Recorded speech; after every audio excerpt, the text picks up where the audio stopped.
باللہ السمیع العلیم من الشیطان اللعین الرجیم بسم اللہ الرحمن الرحیم الحمد للہ رب العالمین والصلاة والسلام علی سیدنا و نبینا و شفیعنا بالقاسم محمد وآلہ الطیبین الطاہرین المعصومین ولعنۃ اللہ علی اعدائہم اجمعین من یومنا ھذا الی یوم الدین اما بعد فقد قال اللہ سبحانہ تبارک و تعالی فی کتابہ المبین وہو اصدق الصادقین بسم اللہ الرحمن الرحیم ان الدین عند اللہ الاسلام صلوات بھیج دے محمد آل محمد پر۔ خداوند عالم قرآن مجید میں ارشاد فرماتا ہے کہ یقیناً دین اللہ کے نزدیک اسلام ہے۔ اسلام ایک دین ہے، اسلام ایک مذہب ہے، اسلام ایک اللہ کا پیغام ہے، اور جو دین، جو پیغام، جو مذہب 1,24,000 کے ذریعے سے اللہ نے ہم تک پہنچایا، اور اس پیغام کو اللہ نے 1,24,000 کے ذریعے سے ہمارے درمیان بھیجا۔ عزیزان گرامی، اس سلسلے میں کل میں نے اپنی بات کا آغاز کیا تھا۔ کل گفتگو کا سلسلہ شروع ہوا، اور کل کی گفتگو ہمارے اور آپ کے درمیان ایک تمہیدی گفتگو تھی۔ میں نے کل آپ کی خدمت میں عرض کیا تھا کہ آج سے انشاءاللہ سلسلہ بیان آگے بڑھے گا اور بیان کا سلسلہ شروع ہوگا، لیکن آغاز بیان سے پہلے میں پھر ایک مرتبہ آپ تمام حضرات سے، تمام سننے والوں سے، تمام عزاداروں سے یہ گزارش کر دوں کہ دیکھیے، ہمیں اپنے گھروں میں محرم منانا ہے۔ امام حسین علیہ السلام کے ماتم کے واسطے، ان کے غم کے واسطے، ان کی عزاداری، گریہ اور بکا کے واسطے ہم یہ نہیں دیکھتے کہ کہیں پر 50 آدمی جمع ہوں، 100 آدمی جمع ہوں، 1000 آدمی موجود ہوں، 10,000 آدمی موجود ہوں، تب ہم حسین ابن علی کا ماتم کریں، یا تب ہم حسین ابن علی پر آنسو بہائیں، یا ان کی عزاداری کریں۔ ہم اگر اکیلے بھی ہیں، ہم اگر تنہا بھی ہیں، اگر کوئی ہمارے ساتھ نہیں ہے، تب بھی اکیلے میں، تنہائی میں ہم حسین ابن علی پر آنسو تو بہا سکتے ہیں، حسین ابن علی کا غم تو منا سکتے ہیں۔ تو میں نے کل یہ بات عرض کی تھی کہ ہر عزادار اپنے گھر میں صف عزا بچھائے۔ یقیناً آپ اپنے گھر میں صف عزا بچھاتے ہیں ہر سال کی طریقے سے، اس مرتبہ بھی گھر میں صف عزا بچھائیے، گھر میں مجلس کیجیے، گھر میں ماتم کیجیے، گھر میں عزاداری کیجیے، گھر میں حسین ابن علی کے نام پر آنسو بہائیے۔ اس واسطے کہ دیکھیے، دو چیزیں ہیں، ایک نام ہے عزاداری، اور دوسری چیز ہے عزاداری کی شان عزا۔ عزاداری کو تو کوئی خطرہ نہیں ہے، عزاداری کے اوپر تو کوئی پابندی نہیں ہے، عزاداری کے سلسلے میں تو کسی طرح کی کوئی پریشانی نہیں ہے۔ ہاں، یہ جو تمام حالات آپ کے سامنے ہیں، یہ ایک بیماری کی وجہ سے ہیں، یہ ایک مہاماری کی وجہ سے ہیں، یہ ایک ایسی بیماری کی وجہ سے ہیں کہ جس کا علاج ابھی دریافت نہیں ہوا ہے، جس کی وجہ سے ہم جلوسائے عزا برآمد نہیں کر سکتے، ہم اپنی سابقہ اور پرانی شان و شوکت کے ساتھ مجلسیں نہیں کر سکتے، اس طرح ہم سبیلیں نہیں لگا سکتے، ہم سڑکوں پر اس طریقے سے عزاداری نہیں کر سکتے۔ تو دو چیزیں ہیں، ایک عزاداری ہے اور ایک شان عزا ہے۔ تو یہ ہم جو ماحول ہے، یہ جو حالات ہیں، یہ جو آپ کے سامنے پورے معاملات ہیں، اس سے شان عزا کے لیے تو پریشانی ہے، مگر عزاداری میں تو کوئی پریشانی نہیں ہے۔ غور کیجئے گا آپ، عزاداری میں پریشانی نہیں ہے، شان عزا میں ضرور پریشانی ہے۔ شان عزا کیا ہے؟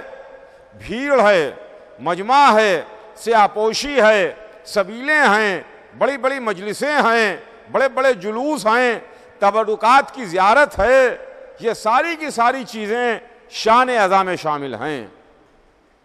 ہم سبیلیں نہیں لگا پا رہے ہیں، ہم جلوس نہیں برآمد کر سکتے، ہم بڑے بڑے مجموعوں کے ساتھ مجلسیں نہیں کر سکتے، ہم تبرکات شارع عام پر لا کے ان کی زیارت نہیں کر سکتے۔ ٹھیک ہے، اس کے واسطے تو ضرور ہمیں پریشانی ہے، مگر عزاداری کے واسطے کوئی پریشانی نہیں ہے۔ دیکھیے، جناب زینب سے بڑھ کے امام حسین علیہ السلام کو چاہتا کون ہوگا؟ جناب سید سجاد سے بڑھ کے حسین ابن علی کا کون غم منائے گا؟ مگر اپنے بیان کے آغاز سے پہلے چاہتا ہوں کہ یہ بات آپ کی خدمت میں عرض کر دوں کہ جب سال بھر تک قید میں رہنے کے بعد رہائی ملی ہے اہل حرم کو، اور سید سجاد نے آ کے اپنی پھوپھی کی خدمت میں عرض کی، پھوپھی اماں ہمیں یزید نے آزاد کر دیا، ہم رہا کر دیے گئے، آپ کیا چاہتی ہیں، آپ کی کیا مرضی ہے؟ تو جناب زینب نے فرمایا تھا، میرے لال ابھی میں نے اپنے بھائی پر آنسو نہیں بہائے، اپنے بھائی کا ماتم نہیں کیا ہے، یزید سے کہہ دو کہ ایک مکان خالی کرا دے، اس مکان میں ہم اپنے بھائی پر ماتم کریں گے۔ آپ سچ بتائیے، میری بات کا آپ جواب دیجئے کہ کیا جناب زینب سال بھر میں اپنے بھائی پر روئی نہ ہوں گی؟ قید خانے کی اندھیری راتوں میں جناب زینب نے آنسو نہیں بہائے ہوں گے؟ قید خانے میں جب بچے آرام کر جاتے ہوں گے، اس وقت کیا جناب زینب اپنے بھائیوں کو، اپنے بھتیجوں کو، اپنے بیٹوں کو، اپنے افراد خاندان کو یاد کر کے روتی نہ ہوں گی؟ یاد کر کے ان پر آنسو نہ بہاتی ہوں گی؟ مگر رہائی ملنے کے بعد جناب زینب نے خواہش کی کہ میرے لال یزید سے کہہ دو کہ ایک مکان خالی کرائے۔ یہ کیا ہے؟ مکان کا خالی کرانا کیا ہے؟ یہ مکان کا خالی کرانا ہی عزاداری کی بنیاد رکھنا ہے، اور جو شان عزا ہے۔ مکان خالی ہوا، جناب زینب تشریف لائیں، سیدانیہ تشریف لائیں، 7 دن تک شام میں عزاداری ہوئی ہے، 7 دن شام میں گریا و بکا ہوا، 7 دن شام میں ماتم ہوا۔ شام کی عورتیں سیاہ لباس پہن کے جناب زینب کی خدمت میں آتی تھیں، اور جناب زینب مصائب کربلا بیان کرتی تھیں، مصائب حسین بیان کرتی تھیں۔ تو عزیزان گرامی، یہ دو چیزیں ہیں، ایک عزاداری ہے، ایک شان عزا ہے۔ عزاداری کو خطرہ نہیں ہے، ہم اپنے گھر میں بیٹھ کے، اکیلے میں بیٹھ کے، تنہائی میں بیٹھ کے حسین ابن علی کی عزاداری کر سکتے ہیں۔ تو ہم زیادہ سے زیادہ عزاداری کریں، زیادہ سے زیادہ حسین ابن علی پر آنسو بہائیں، زیادہ سے زیادہ حسین ابن علی کا غم منائیں، تاکہ بیوی ہم سے راضی ہو جائیں، حسین کی مادر گرامی ہم سے خوش ہو جائیں۔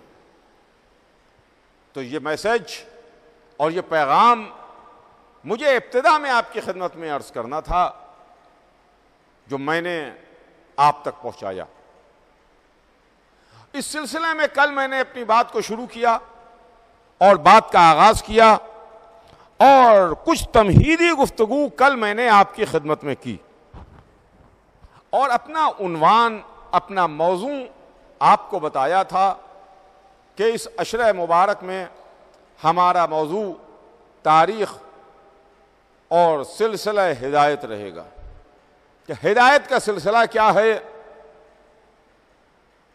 ہدایت کی تاریخ کیا ہے، وہ ہادی کون ہیں، وہ رہبر کون ہیں، وہ منتخب کردہ پروردگار کون ہیں جو اللہ کا دین لاتے بھی رہے، ہماری ہدایت بھی کرتے رہے، تاکہ ہم سیدھے راستے پر باقی رہیں یا سیدھے راستے پر آ جائیں، وہ راستہ جو اللہ کا پسندیدہ راستہ ہے یا وہ راستہ جس کو اللہ پسند کرتا ہے۔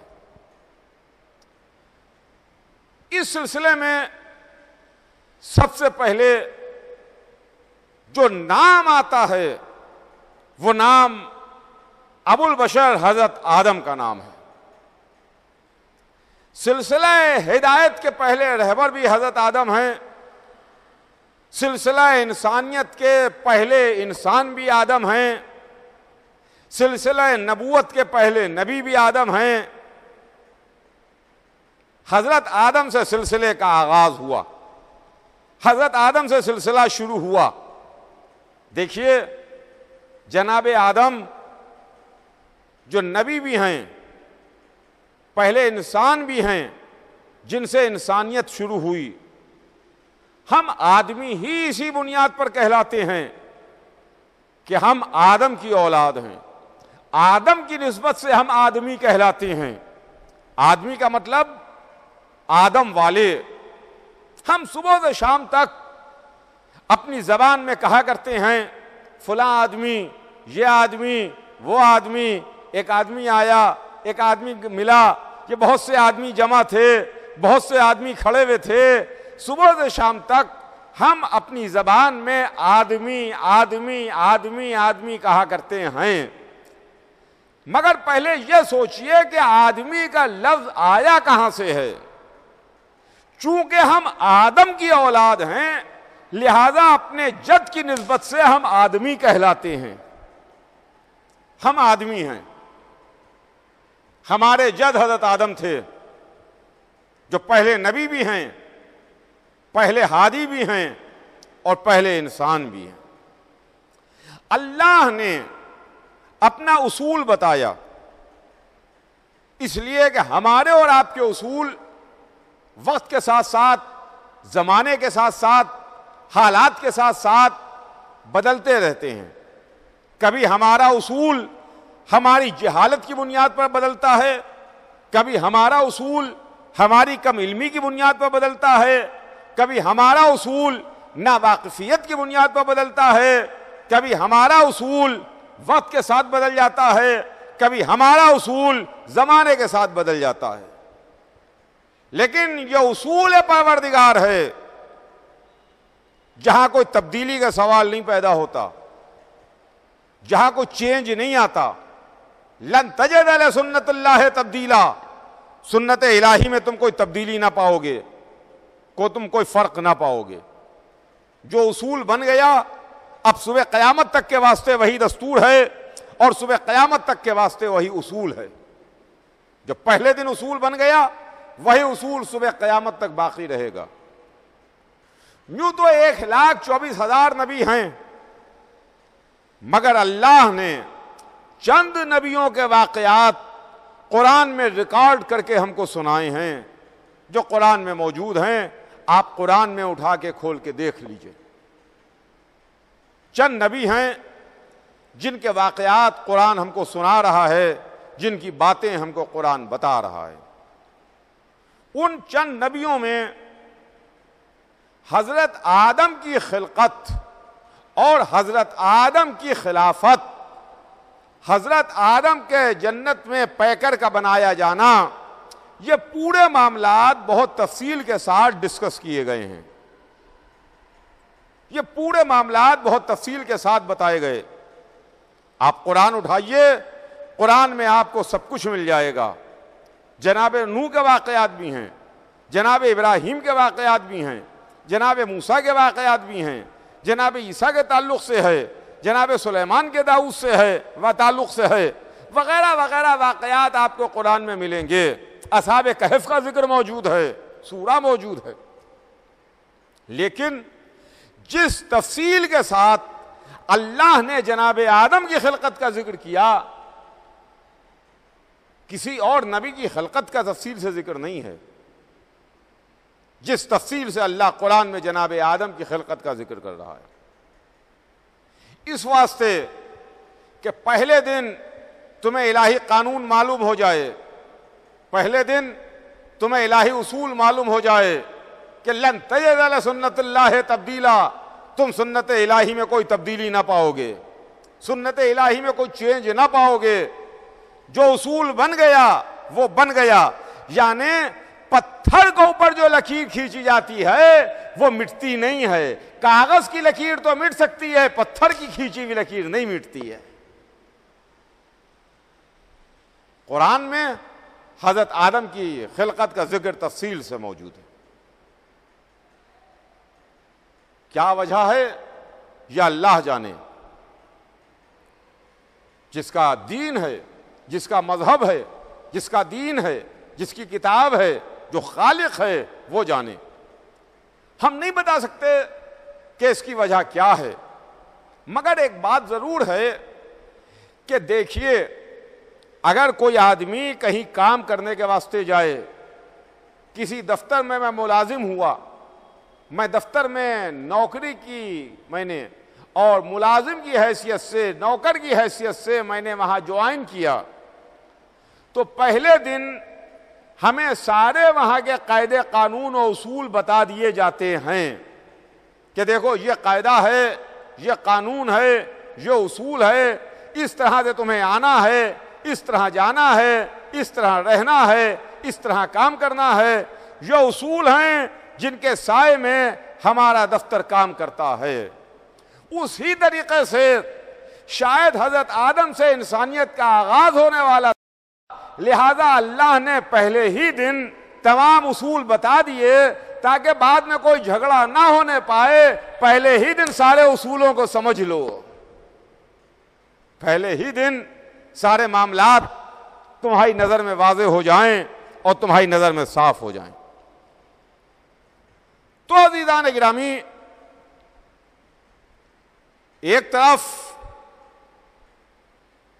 ملائکہ کی تسبیح و تقدیس کی آوازیں تھیں، ایک طرف فرشتوں کی عبادت کی صدائیں تھیں، ایک طرف ملائکہ کی عبادتیں تھیں، کوئی حالت رکوع میں ہے، کوئی حالت قیام میں ہے، کوئی عالم سجدہ میں ہے، کوئی ذکر پروردگار کر رہا ہے، کوئی تسبیح پروردگار کر رہا ہے، عبادت ہو رہی ہے، فرشتے عبادت کر رہے ہیں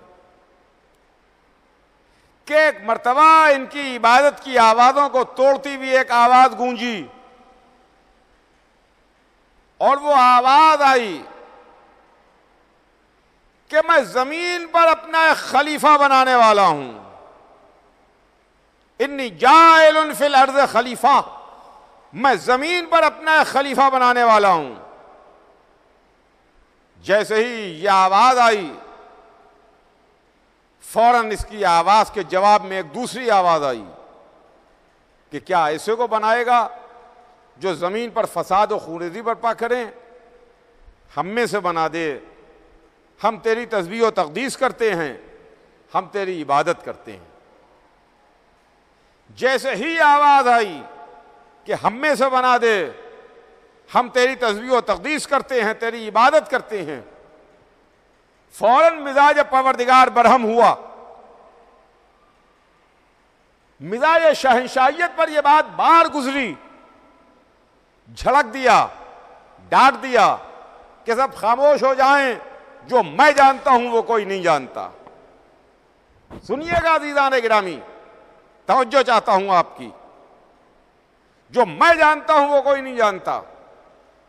پھر بزم ملائکہ میں سناٹا، پھر تسبیح و تقدیس کی صدائیں، پھر عبادت کی آوازیں، پھر کوئی سجدے میں ہے، کوئی تسبیح کر رہا ہے، کوئی رکوع میں ہے، کوئی حالت قیام میں ہے۔ جو میں جانتا ہوں وہ کوئی نہیں جانتا۔ فرشتے خاموش ہو گئے۔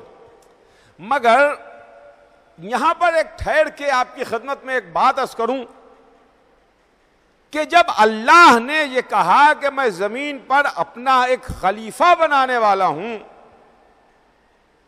تو فرشتوں کی صف سے ایک آواز آئی کہ ایسے کو نہ بنا جو زمین پر فساد اور خوریزی برپا کریں، ہم میں سے بنا دے۔ اور اس کے بعد انہوں نے اپنی کوالیفیکیشن بتائی۔ وہ کہتے ہیں کہ ہم تو تیری تسبیح و تقدیس کرتے ہیں، ہم تیری عبادت کرتے ہیں، مگر اللہ نے ان عبادت کرنے والے فرشتوں کی ایک نہ سنی، ان کی اپلیکیشن کو کنسیڈر ہی نہیں کیا گیا، ان کی درخواست پر غور ہی نہیں کیا گیا۔ انہوں نے کہا کہ ہم تیری تسبیح و تقدیس کرتے ہیں، تیری عبادت کرتے ہیں، ہم میں سے بنا دے۔ ان کا اپلیکیشن تمہاری ریجیکٹ ہو گئی، تمہاری درخواست خارج کر دی گئی، نہ اس پر غور نہیں ہوگا۔ مگر چلیے اپلیکیشن درخواست خارج ہوئی فرشتوں کی، مگر فرشتوں کے دل کی بات تو پتہ چلی،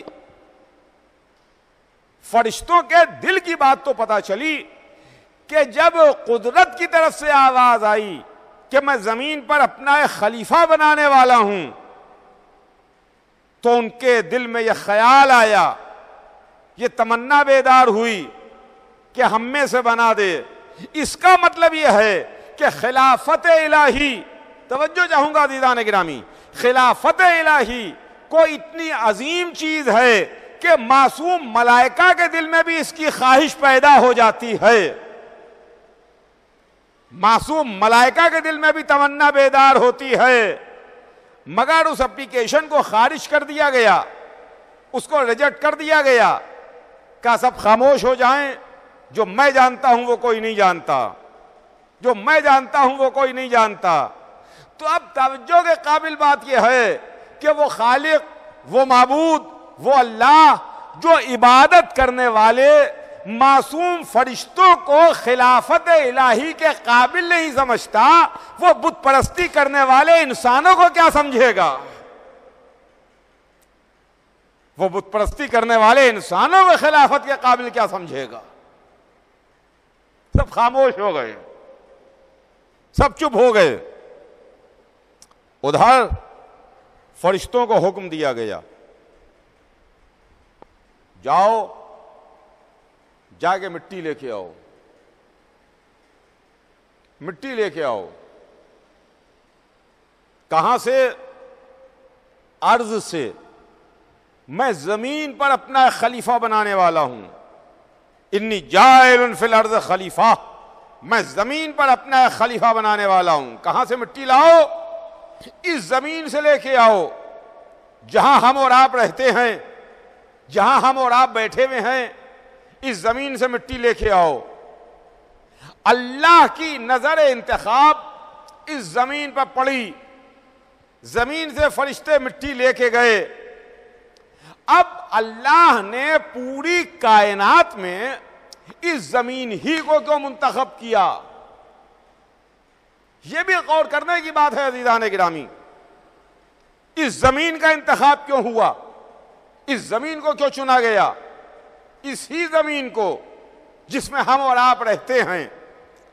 آج کی سائنس نے، آج کے علم فلکیات نے، آج کے علم نے اس بات کو ثابت کیا ہے کہ ہزاروں نہیں لاکھوں کی تعداد میں ستارے اور سیارے موجود ہیں، گیلیکسیز موجود ہیں، اور اس کے بعد مختلف سیاروں میں، مختلف پلینٹس کے اوپر آبادی بھی ہے۔ ابھی ہمارا علم اتنا آگے نہیں بڑھا، مگر کچھ انڈیکیشن، کچھ ذرا سے انڈیکیشن ضرور حاصل ہو رہے ہیں ہمیں، اور ہمیں ضرور مل رہے ہیں کہ اور دوسرے سیاروں پر بھی آبادی ہے، آبادی ہے۔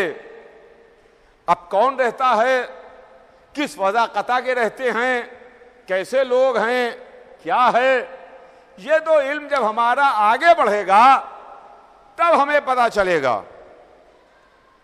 ابھی تو اس میدان میں ہمارا علم بہت پیچھے ہے، مگر ہمیں ایک معصوم کی حدیث سے روشنی مل رہی ہے، معصوم کی حدیث سے ہم کو روشنی ملتی ہے۔ ایک موقع پر ہمارے چھٹے امام امام جعفر صادق علیہ السلام نے ارشاد فرمایا کہ الف الف عالم و الف الف آدم و انا حجت فی الجمیع۔ سنیے گا عزیزان گرامی، ہزار ہزار عالم ہیں، ہزار ہزار عالم ہیں اور ہزار ہزار آدم ہیں، ہزار ہزار عالم ہیں، ہزار ہزار آدم ہیں، اور ہم ان سب کے اوپر اللہ کی حجت ہیں۔ یہ معصوم کے ارشاد ہے، یہ معصوم کی حدیث سے ہم کو روشنی مل رہی ہے۔ ادھر معصوم نے آج سے لگ بھگ 1300 برس پہلے ارشاد فرمایا، اور اس کے بعد آج کی سائنس ہم کو یہ انڈیکیشن دے رہی ہے، ہم کو ایسے اشارے دے رہی ہے کہ دوسرے سیاروں کے اوپر بھی آبادی ہے۔ تو عزیزان گرامی، میں بات کیا آپ کی خدمت میں عرض کر رہا تھا، اس زمین کو اللہ نے منتخب کیا، انی جاعل فی الارض خلیفہ، میں زمین پر اپنا خلیفہ بنانے والا ہوں۔ اس زمین کو اللہ نے کیوں منتخب کیا، اس عرض کو کیوں منتخب کیا، یہ تو اللہ کی مرضی اور اللہ کی مصلحت ہے، اللہ جانے، اس میں ہمیں کوئی بولنے کا اختیار نہیں ہے۔ جو چیز ہمیں معلوم نہیں ہے، جو چیز ہمیں بتائی نہیں گئی ہے، ہم اس کے بارے میں کچھ آپ کو نہیں بتا سکتے، اس کے بارے میں ہم روشنی نہیں ڈال سکتے۔ جہاں پر قرآن خاموش ہے، جہاں پر رسول نے ہمیں نہیں بتایا، وہاں پر ہم کیسے بتا دیں؟ لیکن ایک بات ضرور ہے، ایک بات ضرور ہے کہ نگاہ پروردگار اس زمین پر کیوں پڑی؟ جو اللہ نے اس زمین کو منتخب کیا کہ یہاں پر ہادی بھیجے، یہاں رہبر بھیجے، یہاں پر اپنا خلیفہ منتخب کر کے بھیجے۔ آپ کو ایک بات معلوم ہے نا کہ اس زمین کو کہتے کیا ہیں؟ زمین کا ایک نام کیا ہے؟ اس زمین کا ایک نام تراب بھی ہے۔ تراب، خاک، مٹی، اس کو تراب کہتے ہیں۔ اب میرے دل میں آتا ہے کہ شاید ہو سکتا ہے کہ اس کی وجہ یہ ہو کہ چونکہ تراب کا رشتہ ابو تراب سے ہے،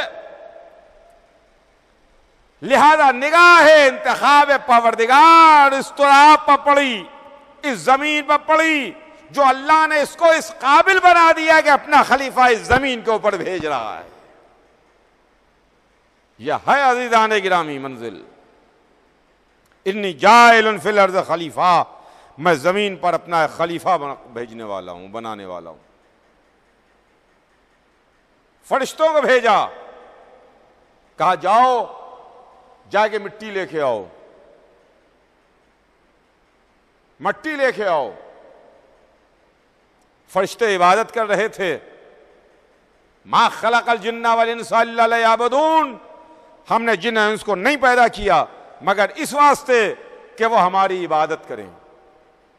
عبادت چھوڑی، مٹی لینے کے لیے آئے، یہاں سے مٹی لے کے جنت میں گئے، اور جنت میں جناب آدم کا پیکر بنا۔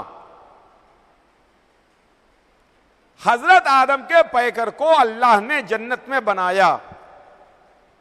میں کیا ہاتھ جوڑ کے اللہ کی سرکار میں عرض کروں کہ معبود پالنے والے، اے خالق، اے مالک، یا اللہ، تیری کائنات تو ہی نے خلق کی، تو کائنات کا مالک ہے، تو کائنات کا حاکم ہے، تو کائنات کا خالق ہے، پالنے والے، تو ہر جگہ خلق کرنے پر قدرت رکھتا ہے، چاہے تو زمین پر خلق کرے چاہے جنت میں خلق کرے، کہیں خلق کر دے، ہر جگہ تو ہی تو ہے۔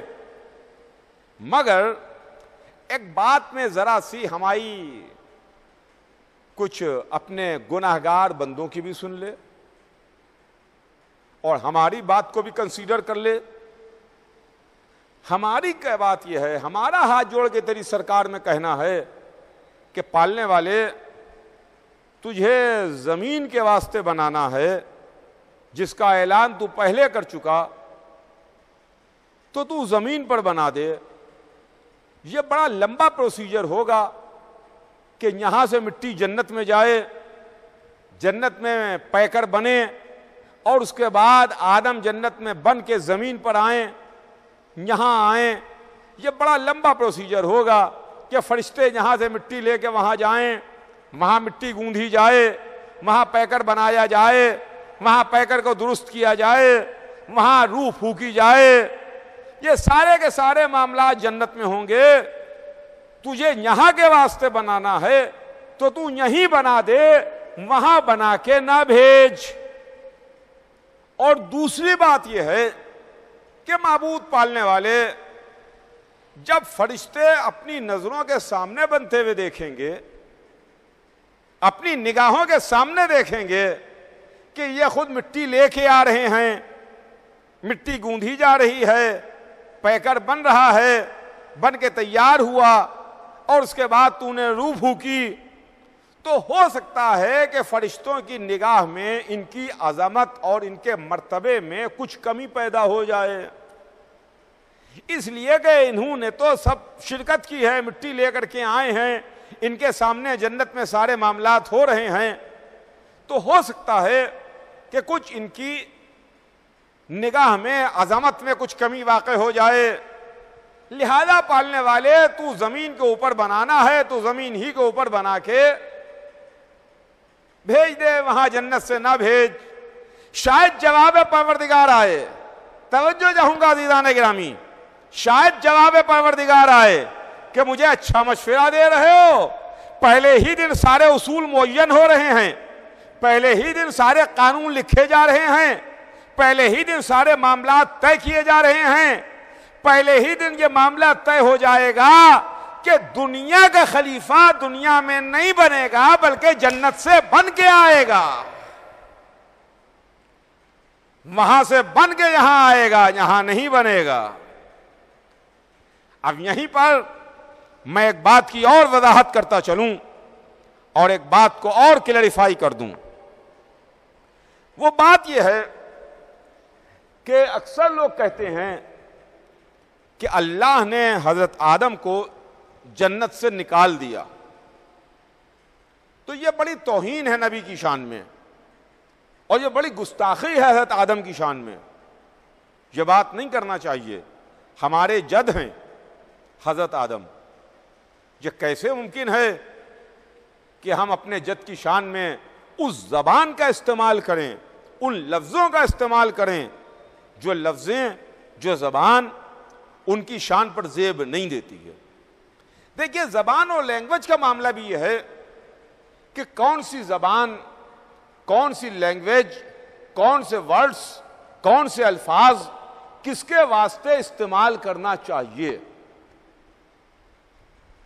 تمیزدار گھرانوں میں, پڑھے لکھے گھرانوں میں, شرفا کے یہاں اپنے چھوٹوں سے بھی آپ سے بات کی جاتی ہے. آئیے میاں تشریف لائیے, اپنے چھوٹوں سے اس طرح سے بات کی جاتی ہے. آئیے بیٹھیے, آپ جناب سے چھوٹوں سے بات کی جا رہی ہے. کہاں؟ شرفا کی یہاں, تمیزدار گھرانوں میں, پڑھے لکھے گھرانوں میں. اور وہ گھرانے, وہ لوگ جہاں علم کا کوئی دور دور سان و گمان ہی نہیں ہے, جہاں شرافت چھو کے نہیں گئی ہے, جہاں کوئی تمیز تہذیب تمدن نہیں ہے, وہاں سے کیسے بات کریں, اپنے باپ سے کیسے گفتگو کریں, اپنے دادا کو کیسے مخاطب کریں, اپنے بزرگ کے سامنے کیسے زبان کھولی جائے, اس کی کوئی تمیز تہذیب اور امتیاز رہتا ہی نہیں ہے. لہذا ہمیں چاہیے ہے کہ ایک تو حضرت آدم ہمارے جد ہیں, دوسرے اللہ کے منتخب کردہ ہیں, تیسرے ہادی ہیں, چوتھے نبی ہیں. بڑا مرتبہ ہے ان کا.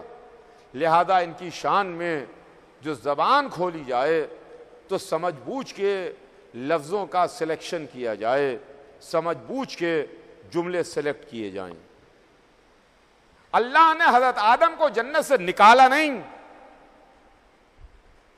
میں اس مجلس میں آپ کے سامنے یہ کلیئر کرنا چاہتا ہوں اور اس بات کی وضاحت کر دینا چاہتا ہوں اپنے تمام سننے والوں کے واسطے، جہاں جہاں میری آواز جا رہی ہے، جو لوگ میری آواز سن رہے ہیں، وہ تمام لوگ توجہ چاہ کریں اور اس بات کو پر غور کریں کہ حضرت آدم کے واسطے یہ جملے کہنا صحیح نہیں ہے۔ اس واسطے کہ اللہ نے تو پہلے ہی اعلان کر دیا کہ میں زمین پر اپنا ایک خلیفہ بنانے والا ہوں۔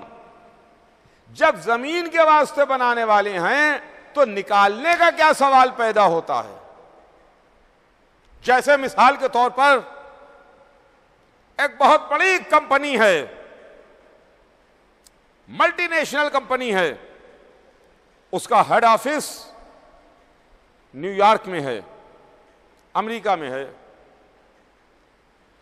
اس میں امپلائیز کے درمیان جو وہاں ملازم ہیں، جو لوگ وہاں کام کرتے ہیں، ان کے درمیان کمپنی کے اونر نے، کمپنی کے مالک نے کہا کہ میں ہندوستان کے واسطے ایک مینیجر کا انتخاب کرنے والا ہوں، ہندوستان کے واسطے میں ایک مینیجر بھیجنے والا ہوں جو میرے کاروبار کو لے کے ہندوستان آئے گا۔ وہ نیو یارک سے کمپنی کے اعلان کے مطابق ہندوستان بھیجا گیا۔ وہ بمبئی آیا اور بمبئی میں آ کے اس نے کمپنی کے کاروبار کو اسٹیبلش کیا اور کمپنی کے جو بائیلاز تھے، جو اصول تھے، جو قانون تھے، جو کاروبار تھا، اس کو اس نے آگے بڑھانا شروع کیا۔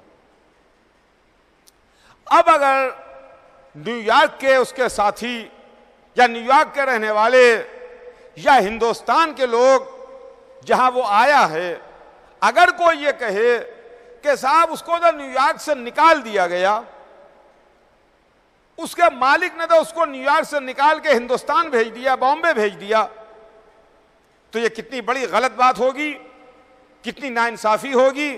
اس واسطے کہ پہلے ہی مالک نے یہ اعلان کر دیا کہ میں ایک مینیجر ہندوستان بھیجنے والا ہوں، تو اس کا مطلب یہ ہے کہ اس کو ڈیگریڈ نہیں کیا ہے، اس کی توہین نہیں کی ہے، بلکہ اپنے ہی کام کے سلسلے میں اس نے اس کو یہاں بھیجا ہے۔ قدرت نے یہ نہیں کہا کہ آدم تم نکل جاؤ جنت سے، نہیں، آدم کے بننے سے پہلے، آدم کی خلقت سے پہلے، آدم کے پیکر کو درست ہونے سے پہلے، جنت میں مٹی پہنچنے سے پہلے فرشتوں کے درمیان یہ آواز گونج رہی ہے کہ میں زمین پر اپنا ایک خلیفہ بنانے والا ہوں۔ اس کا مطلب یہ ہے کہ آدم جو جنت سے زمین پر آئے ہیں وہ نکالے نہیں گئے ہیں، بھیجے گئے ہیں۔ دیکھیے یہ لینگویج کا معاملہ ہے، زبان کا معاملہ ہے، نکالنا اور ہوتا ہے، بھیجنا اور ہوتا ہے۔ تو عزیزان گرامی، یہ منزل ہے جنت میں جناب آدم کا پیکر بنا۔ آج بات یہیں پر تمام ہو،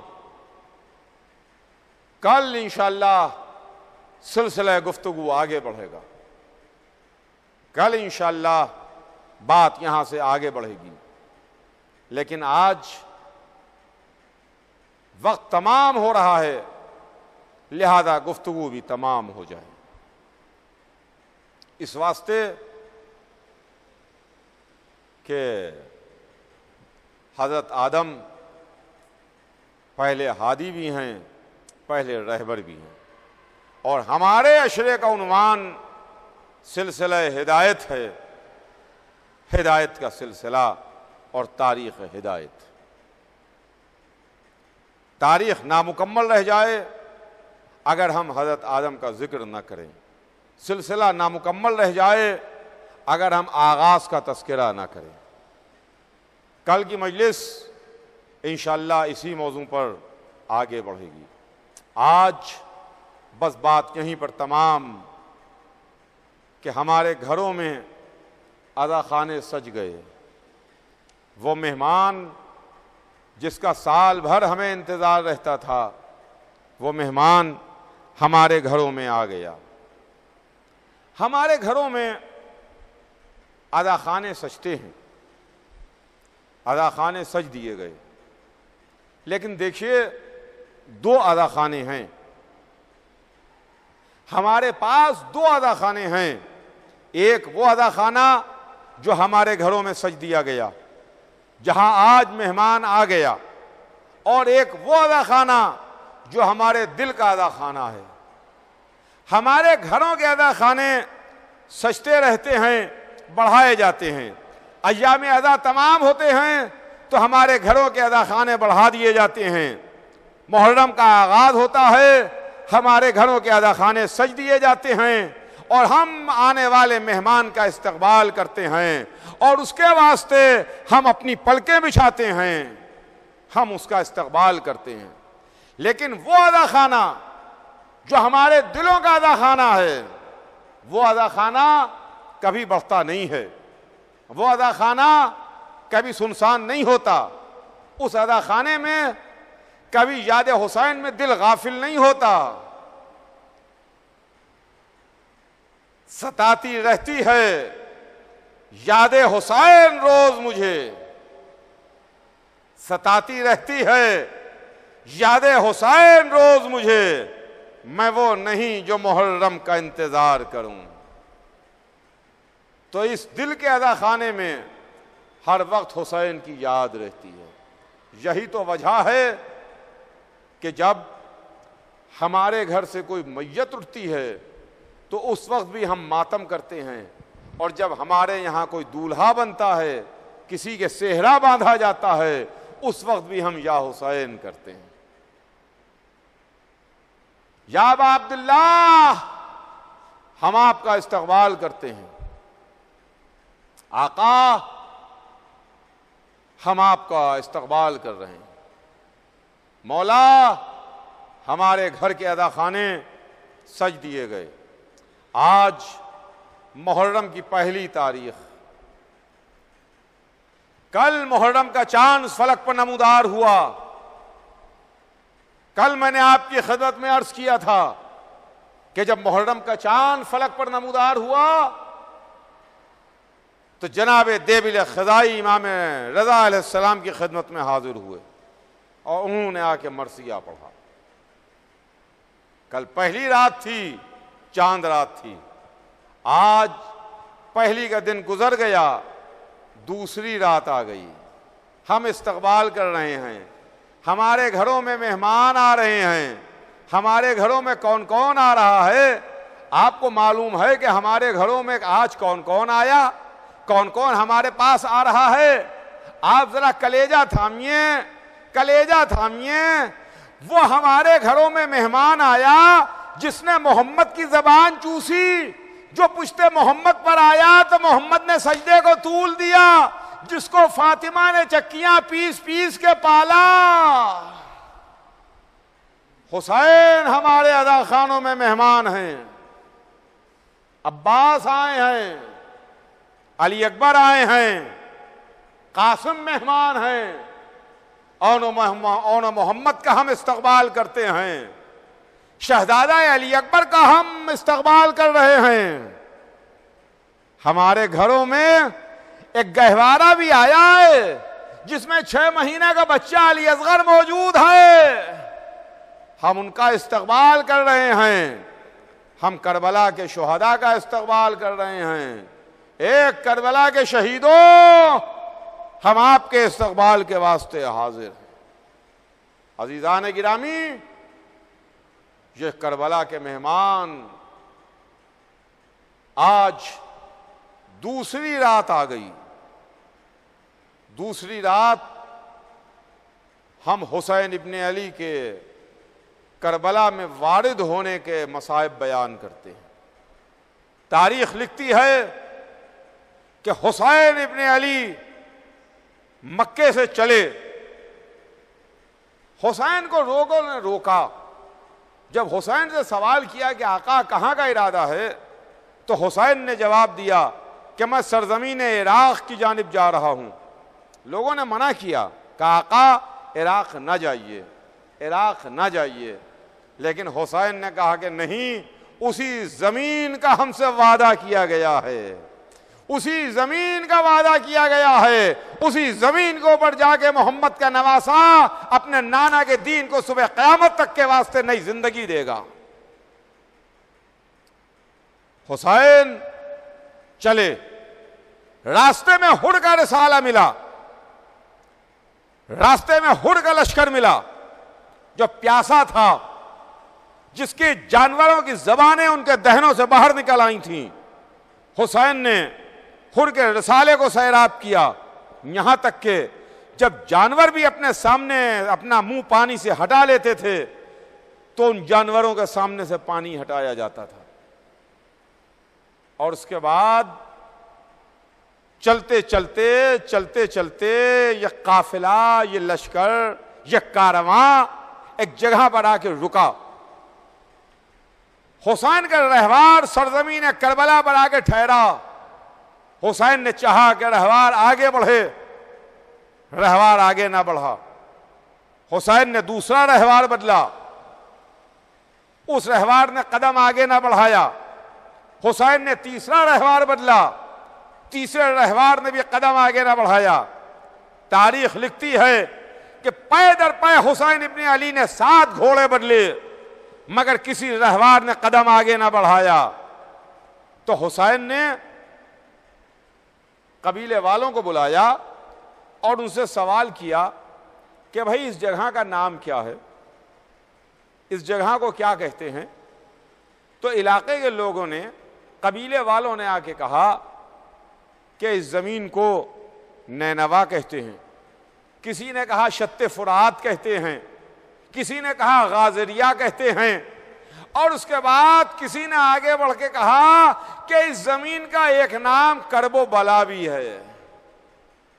جیسے ہی کربلا کا نام سنا حسین نے آواز دی میرے بھیا عباس، وہ زمین آ گئی جس جگہ کا ہم سے وعدہ کیا گیا تھا. میرے لال علی اکبر، یہی وہ جگہ ہے جہاں کے اوپر ہم قتل کیے جائیں گے. عزیزان گرامی، میں ایک بات کی وضاحت کر دوں کہ دیکھیے حسین امام ہیں، حسین معصوم ہیں، حسین کے پاس علم غیب ہے. حسین علم غیب سے جانتے تھے کہ کون سی جگہ پر شہادت ہونے والی ہے. اگر حسین کو معلوم نہیں تھا تو حسین نے مدینے سے چلتے وقت ایک مٹھی خاک کربلا کی اپنی نانی ام سلمہ کو کیوں دی تھی؟ کہا نانی اس خاک کو بھی اسی خاک میں ملا دیجئے جو خاک میرے نانا آپ کے حوالے کر کے گئے ہیں. حسین جانتے تھے، حسین کو معلوم تھا، مگر یہ مصلحت امام تھی. امام اپنے علم سے فیصلہ نہیں کرنا چاہتے تھے. امام اپنے علم کی بنیاد کے اوپر فیصلہ نہیں کرنا چاہتے تھے. امام چاہتا ہے کہ یہ بات سب کے سامنے واضح ہو جائے، تاریخ میں لکھی جائے کہ حسین نے گھوڑوں پر گھوڑے بدلے، سواریاں بدلیں، رہوار بدلے، مگر 7 گھوڑوں نے آگے قدم نہ بڑھایا. حسین نے پوچھا کہ اس زمین کا نام کیا ہے، تاکہ تاریخ میں یہ واقعہ ریکارڈ ہو جائے، تاکہ کل کو یہ کوئی نہ کہہ دے کہ یہ کربلا کی شہادت اتفاقی شہادت تھی. کربلا کا واقعہ اتفاقی واقعہ تھا. لیجئے حسین رہوار سے اترے، عباس نے خیموں کا انتظام کیا، اصحاب حسین نے خیمے نصب کیے جو حسین کے ساتھ آئے تھے. اب اس کے بعد جب خیمے نصب ہو گئے تو اونٹ بٹھائے گئے، محملیں اتاری گئیں، اور وہ خاندان عصمت کی بیویاں، شہزادیاں اماریوں سے اتریں خیموں میں آئیں۔ ہاں ذرا سا آج کا منظر ذہن میں رکھیے گا، آج زینب کربلا آئی ہیں، ام کلثوم آئی ہیں، ام لیلہ آئی ہیں، ام رباب آئی ہیں، سکینہ آئی ہیں، بیویاں آج کربلا میں آئی ہیں، مگر آنے کی شان یہ ہے کہ جب زینب اپنے محمل سے اتری ہیں تو عباس و علی اکبر موجود تھے، آقا حسین موجود تھے، مگر ہاں جب 11 محرم کو زینب کربلا سے چلی ہیں، خیمے جل چکے تھے، سروں پر چادریں نہیں تھیں، کربلا میں وارثوں کی گردنیں کٹی ہوئی تھیں، حسین ایک نشیب میں آرام کر رہے تھے، عباس بازو کٹائے نہر پر سو رہے تھے، علی اکبر برچھی کھائے سو رہے تھے، زینب کربلا سے سدھار رہی تھی، واہ حسینہ واہ مظلومہ کی صدائیں۔